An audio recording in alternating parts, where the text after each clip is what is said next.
এরপর আমরা শুনে নেব অগ্নিকের কাছে একটি কবিতা। অগ্নিক আমাদের ড্রামা ক্যাম্পের শিশু কিশোর বিভাগের প্রশিক্ষণার্থী। ওর মুখে একটা কবিতা শুনবো আমরা। অগ্নিক, তুমি তৈরি তো? শুরু করো।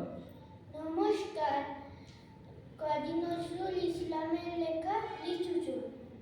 বাবুদের ডাল পুকুরে, বাবুদের ডাল কুকুরে, সে কি বাস করলে তারা, বলি থাম একটু দাঁড়া।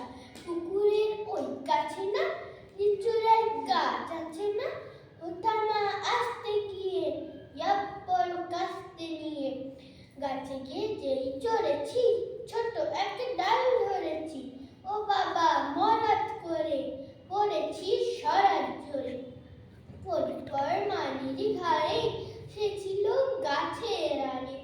বেটা ভাই বড় নচ্চার, দুমাদুম গোটা দুচ্চর, দিলে খুব কিল ঘুষি, একদম জর্ষে ঠুসি।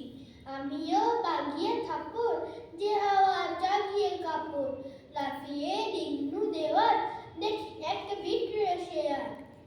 আরে ধ্যাৎ, শেয়ার কোথা, ভেলোটা দাঁড়িয়ে কোথা, দেখে যেই আটকে ওঠা, কুকুরও জুড়ল ছোটা। আমি কই কম্ম খাবার, কুকুরেই করবে সবার। বাবা গো মা গো বলে পাতিলে ফকল গলে, ঢুকি গে বললে ঘরে, যেন প্রাণ আসলো ধরে। যাবো ফের কান মরি ভাই, চুরিতে আর যদি যাই, তবে মোর নাম মিছা, কুকুরের চামড়া খিচা।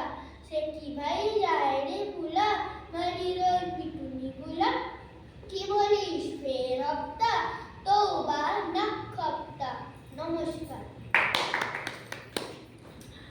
অসাধারণ একটা কবিতা শুনলাম অগ্নিকের কাছে।